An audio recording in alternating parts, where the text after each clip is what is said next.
I think the most important one is, and I always put this first in any of the lectures I give on leadership, you have to know what you believe.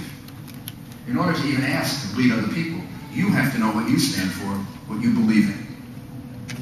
And so what I did was I wrote down and listed the 12 commitments that I would make as President of the United States. The 12 things that I believe are critically important for America to accomplish, that the next president has to focus on and get done, and then get held accountable for. See, if you lay out what you believe in, then people can measure it, and they can find out, did you succeed or didn't you succeed?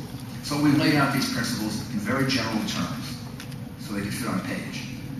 And the first one was that I will continue to keep America on offense in the terrorist war against us, because I think that's the overriding issue of our day.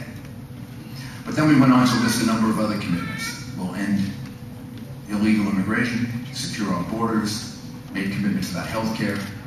And the idea is, over the course of this summer, we'll take each one of those and we'll spend a little time going into a little more detail and how we're going to accomplish it and what we're going to do. So this morning, the commitment that we're going to talk about is to restore fiscal discipline to Washington and to end wasteful government spending in Washington. That's one of the major commitments that we made. It's one of the major things that I think has to be done. As I traveled around the United States last year, for all different reasons on behalf of Republican candidates, to give talks, just for business reasons, charitable, whatever. Almost any context I was in, political, business, charitable, or whatever. Here's what I was told. Washington doesn't work anymore.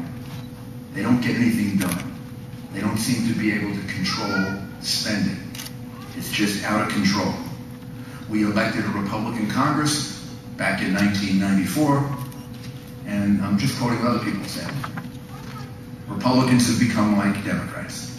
They spend just as much, they spend just as wildly, they spend with just as little control as Democrats did. And I truly believe that one of the reasons that we lost Congress, the Republicans lost Congress last year, is in large part that feeling that one of the two main reasons that a person is a Republican was kind of taken away from them. I believe the two main reasons a person is a Republican is national security, military, strong national defense. It's been that way going way back to the Cold War, right through the war on terror. One party is just stronger, and the other party more ambiguous about what to do. And I think that has people gravitate to the Republican Party. And then the second one, I think, is people become Republicans because they see the connection between fiscal discipline, accountable government, and a growing economy. And when we undermine that, we undermine one of the main reasons that people are Republicans. Well, we're going to now, I believe, in order to recapture a majority, to win the presidency, recapture the Congress, we're going to have to kind of pick ourselves up, dust ourselves off, and once again reestablish who we are as a party. We've got to reclaim who we are. And we are a party of fiscal discipline. We're a party that restrains spending. We're a party that does a better job of that than Democrats do. So in order to reclaim that, there are a couple of points that I want to make, a couple of things I want to show you. There's no doubt that Republicans lost their way, but we're kind of amateurs at it. Republicans are amateurs at spending money. It doesn't really come naturally to us. Congress did it because they wanted to get reelected. Democrats are professionals at it. It's part of their profession. For example, they campaigned on earmark reform. Remember that? All the earmarks that are put in by members of Congress. Nobody knows what they're for. It was like the bridge to nowhere and things like that. They add up.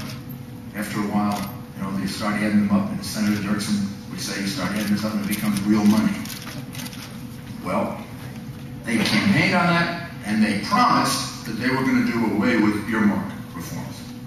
We've now had a Democratic Congress for half a year, about half a year. Do you know how many earmarks they've requested in fulfillment of their promise to do away with earmarks, the Democratic Congress? 32,000.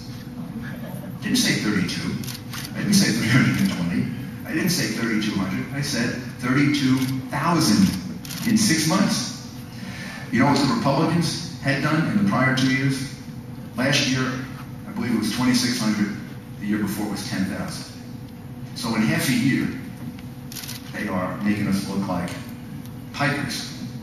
They're making us look like, well, we are amateur spenders, and they are showing us what they are, which is, under Harry Reid and Nancy Pelosi, they are professional spenders.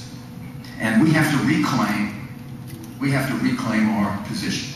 Those earmarks and other things they're talking about would probably mean that if you elect a Democratic president, you're going to have a $3 trillion tax increase. Now, you think I'm making that up? If you listen to the Democratic debates, the two of them that they've had, the three parts of it that struck me as the most dramatic. One was that they never mentioned the word Islamic terrorist during the debate.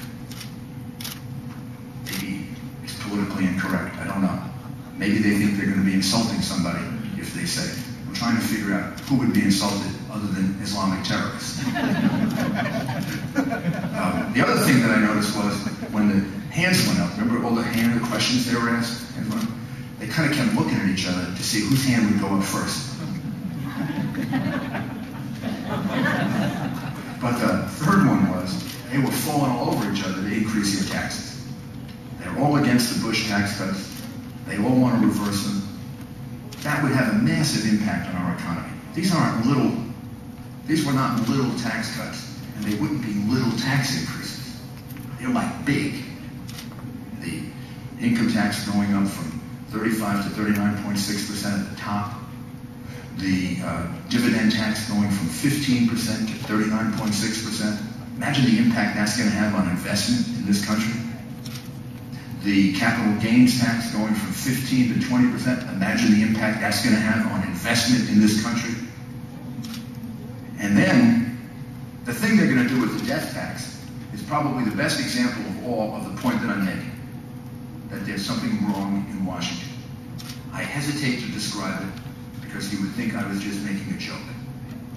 But there's something wrong, seriously wrong, and it's really a culture that's wrong. It's a culture of unaccountability and how to control spending, and not really focusing on real-life solutions to your problems.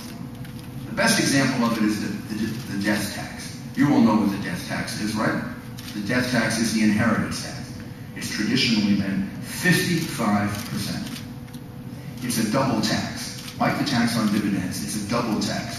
And the worst and most unfair taxes are double taxes. In other words, you've probably paid taxes all your life on the amount that you acquire. It may very well be that amount that you acquired isn't in cash. It may be in a home, it may be in real estate, it may be in a business. For a lot of Americans, it's not liquid. It may be much more substantial than they realize because our economy has grown. They bought something cheap. It's now very valuable. House, business. When you die, and you've paid taxes on all that all along the way. You've paid income taxes, other taxes. You've probably paid corporate taxes if you're a corporation.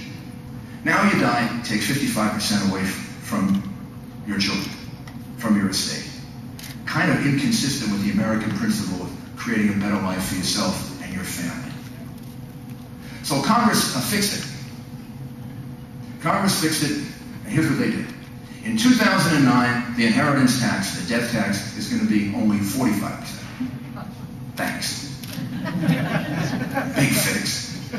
But then they got a really good fix. In 2010, you know what the inheritance tax, death tax is going to be? You have any idea what it's going to be? 0. Isn't that great? No death tax for 1 year. 2011, it goes back to 55%. Congress just figured out how to create an incentive, a tax incentive, to die.